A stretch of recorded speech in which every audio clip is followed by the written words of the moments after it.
Powder Keg Greg.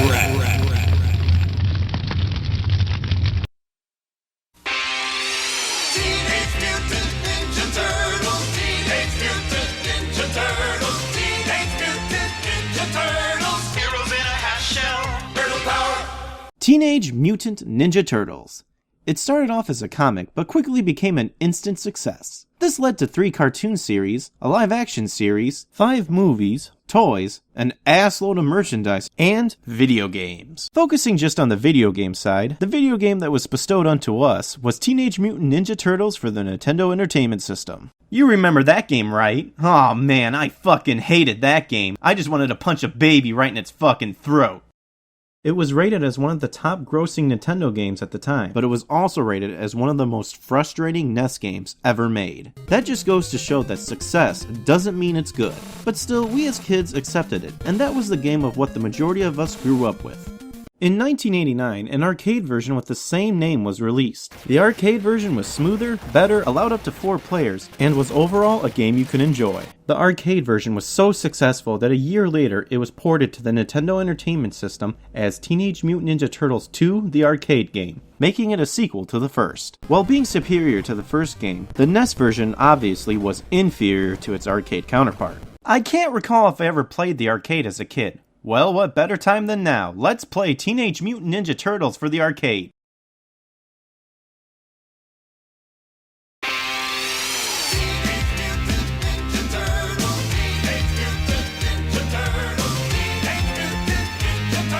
Why is Raphael's square pink? Now that I look at it, every other turtle has a colored square that's similar to his mask, except for him.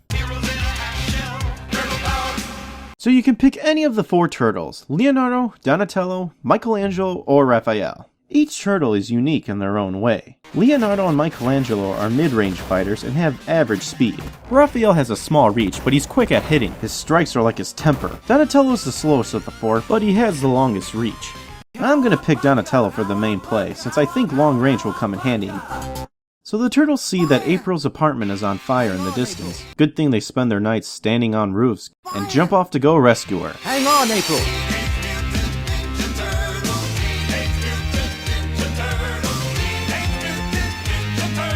Time out. Even though that scene was pretty sweet, I have 2 things I gotta mention. Number 1, we clearly see her apartment is like a New York's block away. How the hell did they jump that far? They're not a bunch of roided up insects who can leap like the damn Hulk. And second, they just jumped off of a fucking skyscraper. I mean, I understand they were trying to be funny with Michelangelo being the only turtle who didn't land on his feet, but that's a realistic action. All their legs should be fucking broken. In fact, I expect it to be more like this.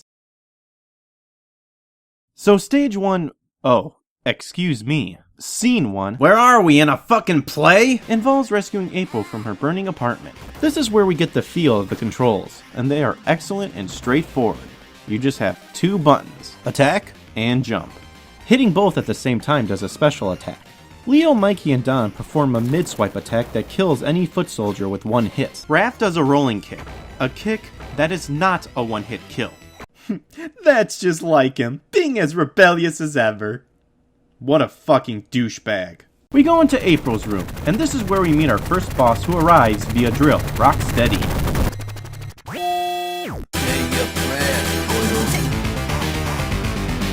You know, how did April's place catch fire anyway? Wait, is that a bong in the background? Kids, remember this. If you're going to do drugs, make sure it's not with April O'Neil, because she will burn down your fucking house. Okay, I'm doing good right now. His main attacks are mostly charging at you, pulling out a gun and shooting at you, while sometimes kicking you. So once you make Rocksteady your bitch, the Shredder comes and snatches up April and jumps out the window. I love how April has no cuts on her. It should be more like this. Stage 2 is where things become really sweet, because you discover that there's a lot of interactive items in the environment. You can whack things like sewer lids back at the foot soldiers, hydrant lids. It's so sweet. There's also this part where some dumb girl rides by on a skateboard. If you take a swing at her, she screams. Just an average day for old Jessica here. What, is she just used to seeing foot soldiers everywhere, along with explosions, random acts of violence, but a 5-foot-tall turtle Hell no. Stay away from them, they're fucking scary. They'll slice your ass in half, and then they're gonna get that bong-smoking bitch April O'Neil to burn down your damn house. How did those 2 foot soldiers get behind that billboard? Looks like a tight fit. And how long were they waiting there? It could have been years before I walked by. Alright, here's our second boss for the day, Bebop. Things getting any prettier. Watch your mouth, mindful. Wow, this guy's easy.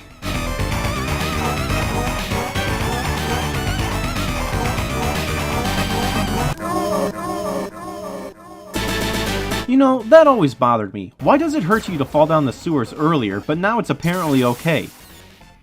Whoa, what's with the foot soldiers with the giant sledgehammers? They remind me of those hammers they use at carnivals. You know, the test your strength game. This also brings up another good point. Why the hell are all the ninjas dressed in different colors? They're fucking ninjas. They're supposed to be the master of shadows, not attending a gay pride parade. Ninjas are supposed to not be seen or heard. What are they, fucking clowns? I don't think so.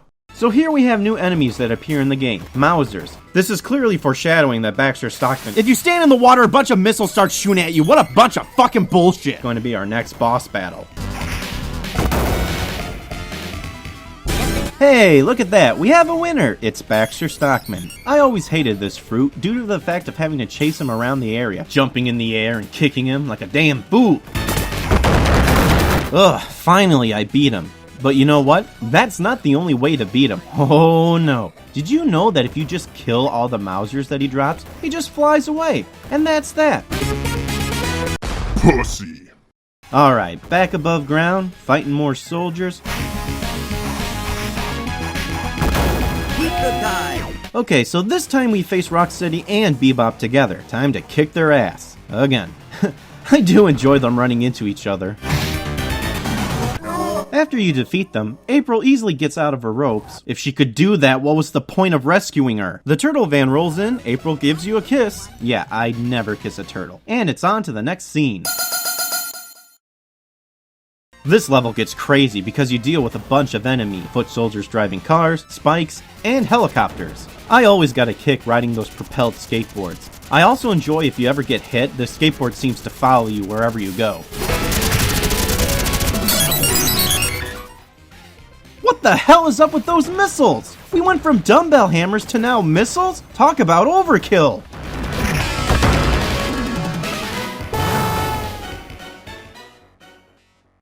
Hang on, guys!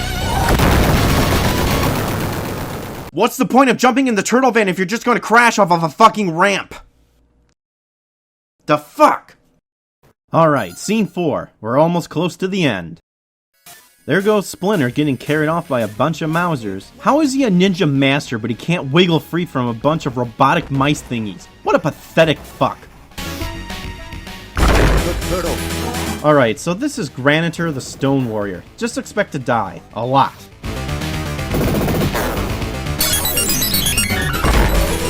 So after what seems to be like a bajillion hits, he finally explodes and turns into a pile of rubble.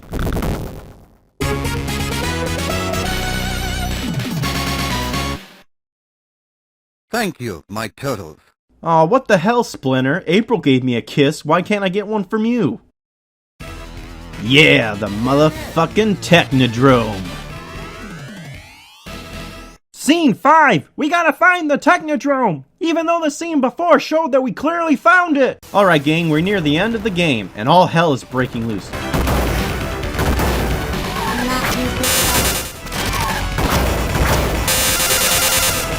Okay, here's where it gets really tricky dicky. We've got 3 bosses ass to ass to ass. First up is General Trag, I think that's how you say his name. He's just like the other asshole.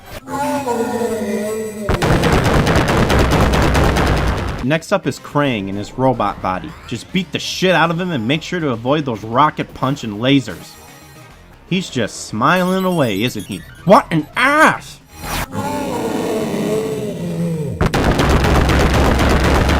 I'm invincible! And finally, the main villain himself, Shredder. Alright, we all know how this trick works. The real Shredder is the one with the helmet. What the hell? Okay, Since when did Shredder obtain this power? I mean, at least in Turtles in Time or the Hyperstone heist, we see him absorb the ooze. That's understandable. But he just did this out of thin air! Woo! We won!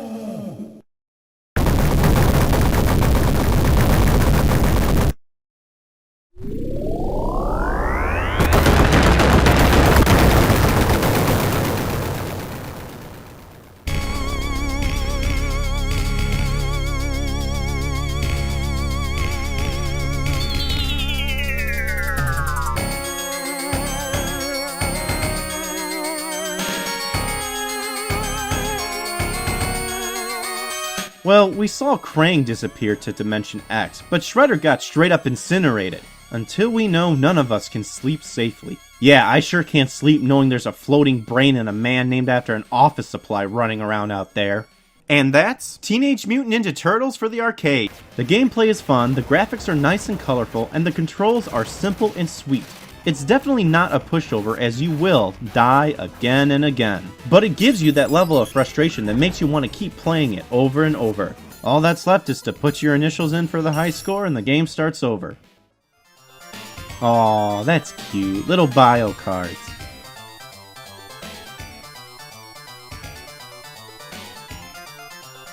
What?